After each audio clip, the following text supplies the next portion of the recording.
Bonjour à tous et à toutes, soyez les bienvenus à ce moment de prière, de partage. C'est avec une grande joie que nous commençons notre journée. Nous avons cette grâce de remettre, en fait, tous nos projets, toutes les intentions que nous portons dans nos cœurs, aux pieds de la Sainte Vierge Marie, par l'intercession aussi, bien sûr, de notre Père Saint Joseph. Au nom du Père, du Fils et du Saint-Esprit. Amen. Je vous salue Marie, pleine de grâce. Le Seigneur est avec vous. Vous êtes bénie entre toutes les femmes, et Jésus, le fruit de vos entrailles, est béni. Sainte Marie, Mère de Dieu, priez pour nous pauvres pécheurs, maintenant et à l'heure de notre mort. Amen.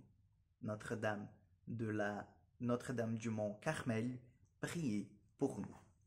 Nous allons aujourd'hui, chers amis, prendre l'évangile de Jean, chapitre 3, versets 31 au 36. Celui qui vient d'en haut est au-dessus de tous. Celui qui est de la terre est terrestre. Il parle de façon terrestre. Celui qui vient du ciel est au-dessus de tous. Il témoigne de ce qu'il a vu et entendu, et personne ne reçoit son témoignage.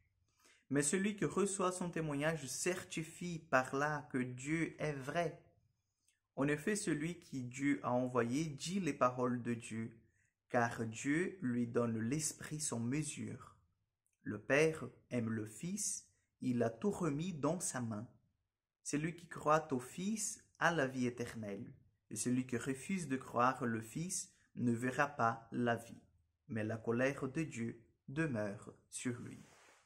Acclamons la parole de Dieu. Frères et sœurs, celui qui croit en Jésus a la vie éternelle. Pendant cette semaine, nous avons commencé à parler sur cette vie éternelle, cette vie que Jésus veut nous donner. Mais le chapitre 3 de l'évangile de Jean va nous aider en fait à entrer dans cette dynamique de la vie éternelle. Et vous pouvez me dire, oui, Père César, mais vous savez, ça me fatigue quand même de parler toujours sur la vie éternelle. Chers frères et sœurs, nous avons bien besoin de parler sur la vie éternelle. Parce que nous pouvons beau dire que nous savons déjà que, voilà, tout est acquis, tout ce que l'Église nous dit sur la vie éternelle, je le sais, mais nous ne vivons pas en cohérence avec cet appel. C'est notre problème à nous. Quand on nous dit, oui, vie éternelle, je dis, oh, bof, c'est vrai, bon, écoute, encore une fois le même discours. Mais vivons-nous déjà, préparons-nous pour la vie éternelle? Sommes-nous soucieux de notre avenir? Je ne dis pas l'avenir de demain, là je suis sûr que chacun sait à peu près ce qu'il va faire ou ce qu'il veut faire dans 10 ans, dans 20 ans.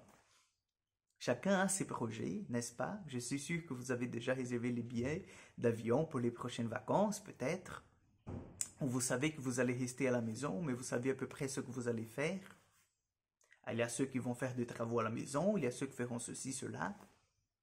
Mais avons-nous le même souci, la même intensité de planifier en fait notre séjour dans cette vie éternelle? Qui sera pour l'éternité, comme nous dit déjà le mot. Avons-nous ce souci de nous préparer? Avons-nous ce souci, en fait, de l'acquérir? Bien sûr, nous ne l'achetons pas avec l'argent, mais nous savons que c'est la pratique de la vertu qui nous envoie cette vie éternelle. Et plus nous nous donnons à la vertu, plus nous acceptons, en fait, que le royaume de Dieu grandisse dans nos cœurs. Et plus nous sommes dans une voie de péché, plus nous nous éloignons de cette vie éternelle et nous risquons. C'est le problème. C'est le problème que nous risquons. Nous pouvons en fait louper, nous pouvons perdre cette grâce que Dieu veut nous donner de la vie éternelle parce que nous nous habituons à une vie de péché. Et lorsque nous serons devant Jésus, nous allons voir en fait que le choix que nous avons fait pendant toute notre existence sur cette terre, c'était en fait la vie contraire à la vie éternelle. Donc aujourd'hui, nous sommes invités, chers frères et sœurs, à prendre une décision de nous préparer à la vie éternelle. L'évangile est clair. rejeter les ténèbres de la mort, rejeter le péché et avancer dans le chemin de vertu et demander la lumière de la résurrection. Nous sommes tous concernés. Personne n'y est épargné. Les prêtres, les religieux, le pape, les évêques, personne n'y est épargné. Nous sommes tous appelés à nous convertir et à chercher la lumière du Christ. Amen. Le Seigneur soit avec vous. Que Dieu Tout-Puissant vous bénisse et vous garde, le Père, le Fils et le Saint-Esprit. Amen. Bonne journée à vous. Que Dieu vous accompagne.